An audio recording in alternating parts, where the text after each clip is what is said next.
Hello friends, नमस्कार। आज मैं जो है आपको आधुनिक भारत से प्लासी का युद्ध लेकर आई हूँ। पिछली वीडियो में हमने यूरोपीय आगमन के बारे में बताया था। तो चलिए हम स्टार्ट करते हैं कि प्लासी का युद्ध किस के बीच में हुआ और इसका क्या रीज़न था जो है। तो प्लासी का युद्ध जो है 1700 अगर देखा जाए तो 23 जून 1757 को हुआ था। 23 जून 1757 को हुआ था।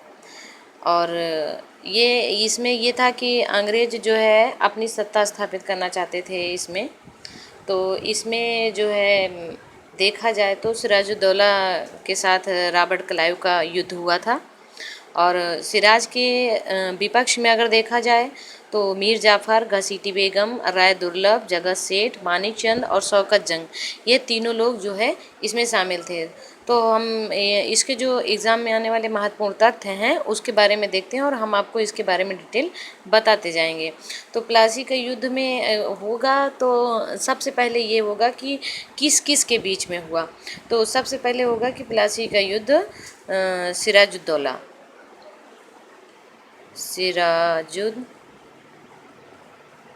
सिराजुद्दौला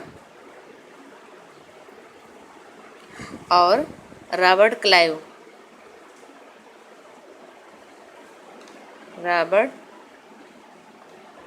के बीच में हुआ।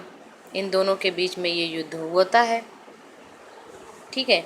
अब इसमें अंग्रेज का जीतना संभव नहीं था क्योंकि सिराज बहुत अच्छा शासक था, बहुत सशक्त शासक था। लेकिन क्या हुआ कि इनके विपक्षी जो इनसे नाराज़ थे सिराज से, उन्होंने इनका साथ नहीं दिया। तो इनके विपक्ष में जो है, जैसे इनके विपक्ष में कौन कौन था, तो विपक्षी दल क्या था जो क्या कहते हैं कि युद्ध के समय इनका जो है साथ छोड़ देते हैं। तो उसमें से थे मीर जाफ़र और घसीटी बेगम जो इनकी मौसी थी जो है, और फिर उसके बाद राय दुर्लभ, जगत सेठ जो उस समय के जाने माने जो है साहूकार थे, और शौकत जंग जो इनकी मौसी का दूसरी मौसी का लड़का था। ये जो है सिराजुद्दौला के विपक्ष में थे और रॉबर्ट क्लाइव उधर से अंग्रेज़ों की तरफ से नेतृत्व कर रहा था।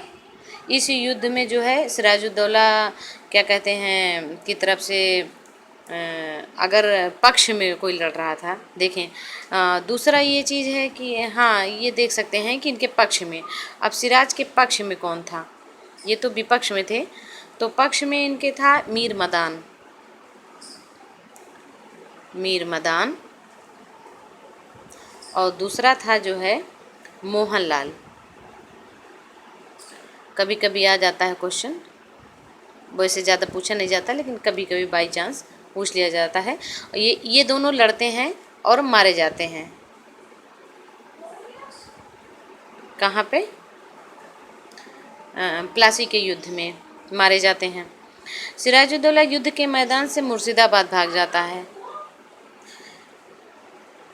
ये हार जाता है क्योंकि विपक्ष में होते हैं तो ये हार जाता है वहाँ से। तो दूसरा एक और क्वेश्चन इसमें से बन के जो आ रहा है कि प्लासी का युद्ध कहाँ हुआ था। तो प्लासी नामक स्थान पे तो हुआ था, ये हमें पता है। भागीरथी नदी के तट पर हुआ था। भागीरथी नदी के किनारे प्लासी का युद्ध लड़ा जाता है। तो ये क्वेश्चन पूछा था किस नदी के किनारे, तो भागीरथी नदी के किनारे लड़ा जाता है। सिराजुद्दौला अगर हार जाता है, हार कर मुर्शिदाबाद भाग जाता है। कहाँ भागता है? अगर ये पूछा जाता है कि सिराजुद्दौला हार कर कहाँ जाता है, मुर्शिदाबाद भाग जाता है। और वहाँ पर जो ये मीर जाफ़र है, मीर जाफ़र का पुत्र मीरन था। इसका मीर जाफ़र का पुत्र मीर जाफ़र के पुत्र मीरन द्वारा इसकी हत्या कर दी जाती है। किसकी? सिराजुद्दौला की हत्या कर दी जाती है। सिराजुद्दौला का इस पे, क्योंकि इधर से सारे लोग होते हैं और ये अकेला पड़ जाता है, और जो मीर जाफ़र इनकी सेना का नेतृत्व कर रहा होता है ये धोखा दे देता है, अपनी सेना को लड़ने का ऑर्डर नहीं देता है, इसीलिए रॉबर्ट क्लाइव जो है इससे जीत जाता है। तो ये प्लासी का युद्ध हमको इसमें से क्वेश्चन अगर याद करना है कि 23 जून 1757 को जो है प्लासी का युद्ध किसके बीच में हुआ था? तो सिराजुद्दौला और रॉबर्ट क्लाइव के बीच में हुआ था। उसके बाद अगर विपक्ष में इनके कौन था सिराजुद्दौला का? तो मीर जाफ़र जो सेनापति था, घसीटी बेगम, राय दुर्लभ, जगत सेठ, शौकत जंग, और मीर मदान और मोहनलाल इसके सेनापति हैं जो बहुत अच्छा नेतृत्व करते हुए मारे जाते हैं। और प्लासी भागीरथी नदी के किनारे पर प्लासी का युद्ध हुआ था। हार कर ये मुर्शिदाबाद भाग जाते हैं और मीर जाफ़र के पुत्र मीरन द्वारा इनकी हत्या कर दी जाती है। उसके बाद मीर जाफ़र जो है गद्दी पर शासन पर बैठता है, बंगाल का नवाब बनता है। बंगाल का नवाब। शर्त ही यही रहती है, क्लाइव से यही बात की शर्त रहती है कि मीर जाफ़र ही जो है इसका या इसका शासक का नवाब बनेगा, इसीलिए जो है वो सिराजुद्दौला का साथ नहीं देता है। उसके बाद मीर जाफ़र अंग्रेज़ों को बंगाल, उड़ीसा और जो है मीर जाफ़र जो है अंग्रेज़ों को कहाँ कहाँ की दीवानी प्रदान करता है, क्योंकि शर्त होती है अंग्रेज़ों को बंगाल, उड़ीसा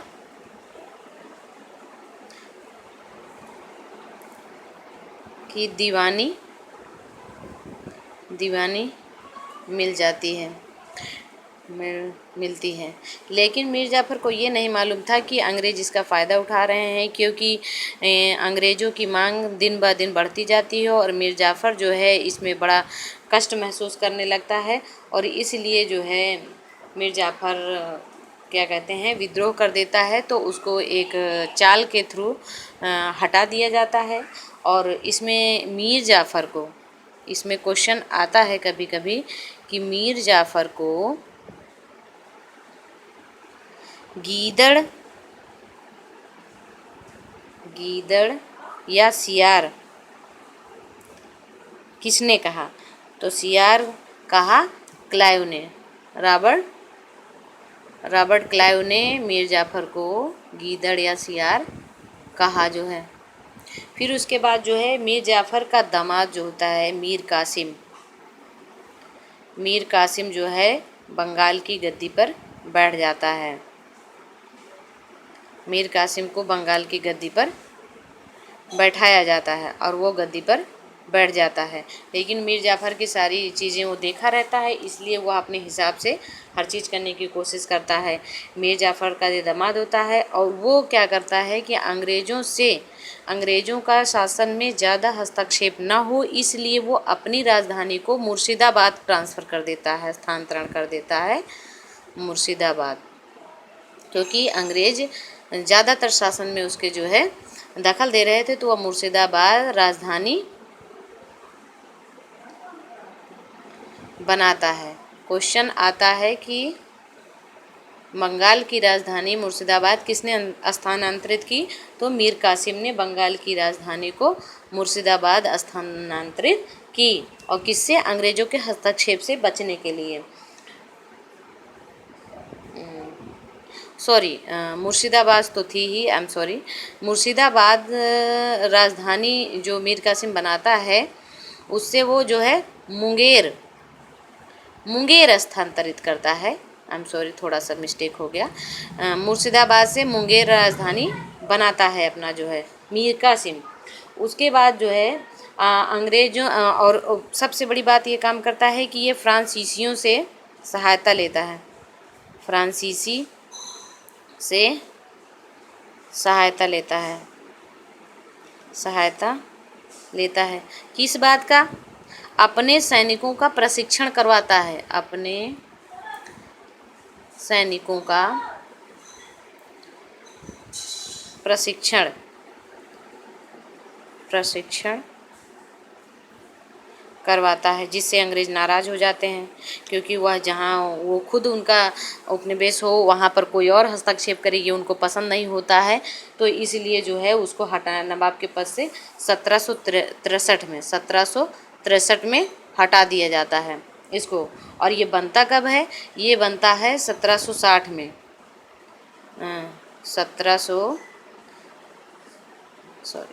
1760 में बनता है और 1763 में हटा दिया जाता है, यानी कि 3 साल ये गद्दी पर रहता है।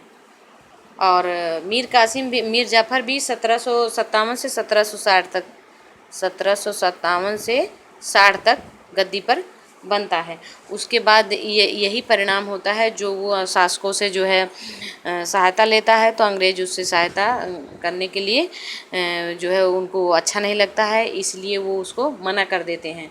तो इसी का परिणाम होता है कि बक्सर का युद्ध स्टार्ट हो जाता है। तो बक्सर का युद्ध हम आपको अगले एपिसोड में बताएंगे। तब तक के लिए धन्यवाद। प्लीज़ हमारा चैनल सब्सक्राइब करें। Thank you so much.